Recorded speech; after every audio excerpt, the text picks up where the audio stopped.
Hello everyone and welcome to another Hallelujah Caesar review. Today I am reviewing a micro card game entitled Monsters and the Things That Destroy Them. This is a game designed by Joey Vigor, art by Kiami and Sam Best. Really fun little card game here. So actually there's two different versions of this. So we have the dark and the deep, and so we'll show you both sets here a little bit and give you just a little review of the card game. It is a very quick card game. And so first of all, as far as components, very quickly can cover that, right? With what you're going to get is a little deck of cards. 21 cards come in each set here. And so the cards, this is again just a review copy, kind of a preview copy, but the card quality is great, a good thickness to them. There isn't any sort of vinyl texture or anything like that, but the cards are good quality. They shuffle really well. But then that really just takes you to the artwork of the cards. As you can see here, on both of the sets here, just really fun artwork, very cute. The monster artwork here by Kiami is really fantastic. Just really cool artwork. My kids love the artwork in this game. And yeah, so as you can see here, we have some monsters laid out from both sets. So it's just going to kind of show you a little bit, okay, what's the reasoning behind the name of this game, Monsters and the Things That Destroy Them. Obviously, there's going to be monsters within the deck and things that destroy them. So as you can see here, there's Hunk Vampire and Dracula. And what destroys them? We have sunlight. They don't do well in sunlight. I don't know. The Hunk Vampire from the movies seems to just make him sparkle, but anyway, that's beside the point. Sunlight will cancel out, and we'll kind of talk about the scoring and how the game works a little bit, but sunlight, they're not a fan of sunlight, so this is going to basically cancel out these cards here. Then we have the Teen Wolf and Wolf Man, and the Silver Bullet is the tactical item that will destroy them. We have the highest monster in the dark deck here is the Kaiju. You may rearrange your discard pile. So the monsters have certain powers that can be triggered. But really the goal of this game is you're going to be collecting cards throughout the game, trying to remember what other people are taking and kind of bluffing whether or not you are going to actually play that card. And trying to have your opponent maybe try to play some tactical cards on maybe this Kaiju but maybe you have the Dracula and you're going to play that. It's a lower card, but you've saw some other things going on, like this nuclear weapon can be very detrimental to your opponents. During the scoring phase, the resolution phase, after all other cancellations, cancels the most powerful monster that remains. So it's very versatile. It's not worth a lot of points. It's worth 0 points, but it can definitely help hurt your opponents. So over here on this side, though, we have a white whale, and we have Captain Nemo. Perseverance here will cancel out the white whale, or Nessie is also in this deck. This is an interesting one with Captain Nemo. They actually have a Captain Nemo here. If you have the Nautilus and Captain Nemo at the end of the game, you can actually just right out win the game, which is a really cool kind of scenario, trying to go for that. You have, of course, the big one here is the old one. We have Cthulhu kind of card here. And how can we do Awaken from a Nightmare? Would cancel the old one here. The Siren's an interesting card because you can actually give this to another player and it can never be discarded. So it's only a 4, and it's one of those things that it's like, oh, but I don't want to get rid of this. You know, you want to get rid of it, but you can't get rid of it because it's a Siren. So yeah, so you can see some of the artwork, just great quality artwork within the game. Sam Vest did the artwork for kind of the tactical cards, and for some of those, from my understanding, most of those. And again, like the monster type artwork is just really, really excellent in this game. So what is the actual game? It's very, very simple. Let me just kind of clear some space here and show you a little bit of the gameplay and talk about some of my thoughts on the game. But as I'm clearing this, it really is, you know, if you're thinking of kind of that bluffing and that collecting of the cards, and some cards cancel each other out, and different things like that, kind of reminds me a little bit of Fantasy Realms, if you're familiar with that game. And I mean, you think of micro card game, what do you think of? Probably Love Letter, a very, very popular micro card game. And, you know, similar in that it's just a few cards. Obviously, very, very different gameplay and such, but that's one of the things I do really like about this. I mean, look how portable this card game is. It's just a very small little deck of cards. You can take this wherever, and it plays really, really well. 2 to 4 players. I think 2 or 3 players is probably the best, you know, spot for this game. But very, very simple gameplay and game setup. All you do, it's very easy to teach the game. So we'll go ahead and just kind of do that for you now. Oh, I also forgot to show you, here's the rules. So I really appreciate, honestly, with this simplistic game, that the rules are on a single card, double-sided. Because you don't have to deal with folding up instructions or anything, trying to get it in there. I mean, the game is just that simple and quick, and I really like the fact that it's all just contained within this simple deck of cards. So your goal here is at the end to have the single best combination of 2 cards that is going to beat your opponents. And so the value, you're going to basically add up the value of your numbered cards, and whoever has the highest combination of cards will be the victor. But it's not quite so simple because, as I mentioned kind of in the review, you have monsters and you have the things that destroy them. So the tactical cards are those things which destroy the monsters and or cancel them out. And so that 7 and 8 for someone else could be turned to a 0. And this is a low number, but it also is hopefully canceling something out, and hopefully you have some other good cards to go with it. May not make a whole lot of sense to play, you know, both tactical cards, low points. But it's really kind of that thing that you are trying to remember and kind of bluff of like, okay, I'm going to play this, or am I not going to play this?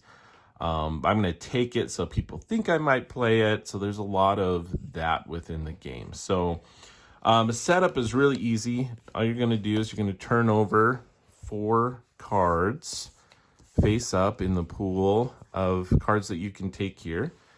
And then you're going to deal, if I was going to play a 2-player card game, or let's do 3. You're going to put one over there. You're going to put one face down in a face down discard pile. Now you can always peek at your discard pile that's face down. So I wouldn't be able to look at my opponents, but they could look at their cards in their discard pile. And then you're going to have someone go first. And what they're going to do is they're going to take one of the 4 cards from the pool here, announce it. So they would say, Mr. Hyde 4, so that people, you know, it kind of helps people remember what you are taking. So you're not, the goal is that you are announcing it, making sure everyone knows what you have, what you're taking that round. But hopefully things can be kept on the down low after that, right? Because I'm hoping maybe by the end of the game, people might forget that I have Mr. Hyde here, and that, you know, I'm not going to, if I don't get anything better, you know, if someone plays this straight jacket, it's going to completely cancel out Mr. Hyde here. So if I take that, I can go ahead and trigger, you announce it, and then you can trigger this ability here. So you trigger this ability. Mr. Hyde is take the top card from your hand, your discard pile into your hand, and my hand size is +1 for the rest of the game, which is awesome. So I could go ahead and take this into my hand, and now I can hold 4 cards instead of 3. So your hand limit usually is 3, but Mr. Hyde here allows it to go up to 4. And that's it. We simply replace this with a new card, and it's the other person's turn. They're like, oh, giant ape. Yes, that's amazing. Take the top card of any discard pile and move it onto any other discard pile. And it's an 11, so it only goes to 12 is the highest one. Giant ape is really good. So my opponent here, they're going to take this. They're going to take the top card of any discard pile. So they're going to take this one in their hand. I need to remember that they have that great ape because that's a really good card. And man, I need to find something to destroy that, right? Because that's really, really good. Obviously, I don't have a discard pile anymore, so they're going to go and trigger that and take their opponent, which I peeked at it earlier. So that's really good, right? So they just took what they could destroy the giant ape that they took. They're going to take this military force from their opponent that would have canceled it and put it into their discard pile. That's pretty awesome. That was really, really good turn for them. So then we pull out another card. Now it's theirs. They don't have a discard pile. They don't have any cards right now. But they're going to choose something here. They can take the 2 cards of your discard pile in the hand. They don't have the discard pile, so they're not really interested in that. You know, they may want to take this. This is a super serum here. And if your other card is a monster, and if it doesn't get canceled, I'm going to double my score. So they don't have any monsters yet, but they're going to snag this because it's pretty powerful. They don't want anyone else to get that. So they're going to take that into their hand. Again, that's not their discard. And out comes another card. And the game just continues like this until you cannot fill this, the pool with any more cards. Okay. So we'll go through just a few more here. There's a mummy. So look at that mummy. Again, just the artwork is awesome in this game. Choose a player. They must discard a tactical card if they have one. Now this is with the what's in their hand, right? For my understanding. If it's in their discard already, they don't have to like get rid of it. So they know that they took the ape. They know I took Mr. Hyde. It's not likely anyone has a tactical card in their hand. But I don't know. I think I'm going to take the mummy just because it's kind of a high card. Now, it's a little bit dangerous. I'm in a little bit dangerous spot here, right? Because Mr. Hyde, there's a straight jacket that cancels him. The mummy, if I take the mummy, someone could take the fire and cancel my mummy. Oh, man. But I think I am. I'm going to take the mummy. And choose a player. They must discard a tactical card if they have one. I'm going to choose this guy. I actually don't remember what he took. So, do you have a tactical card? He did have a tactical card. I almost forgot about that. He took that super powerful serum. So now, this doesn't go like in a communal discard pile, right? It is, everyone has their own personal discard pile. So they must discard it. So they hope that they can pull that back into their hand somehow. Maybe with the Invisible Man. So you can kind of see the benefit of some of these cards and kind of some different combinations that might occur as the game progresses. Phantom of the Opera can let you look at any player's hand or discard pile. Very powerful, especially near the end of the game. But so as the game progresses, you're going to get more and more cards. Now, at some point, you're going to have more than the hand limit, which is normally 3. For Mr. Hyde, it's 4. So you can see it's beneficial as I can have more and more choices. Now, once I get up to 5 or more with Mr. Hyde in my hand, I'm going to have to discard down. And I do that secretly. Now, this is where a big part of the game is, right? Is as the game progresses, okay, what did people take? What do I have? What do I think is going to be my... Remember, at the end of the game, we're going to discard down to 2 cards. So I have to figure out what the best strategy here is. This is kind of a nice one here, this tactical. If your other card is a monster, only the nuclear weapon can cancel it. So that one kind of protects you from everything except that nuclear weapon. But I'm feeling pretty good with how things are at the moment. Well, I don't know. I do have, there's the fire out there. So, you know, at this point, I may discard a different card there. I may hold on to that invincibility to keep my mummy safe from the fire there. So the game continues again until all of these cards are out and everyone has cards, and you need to refill this back up to 4 but cannot.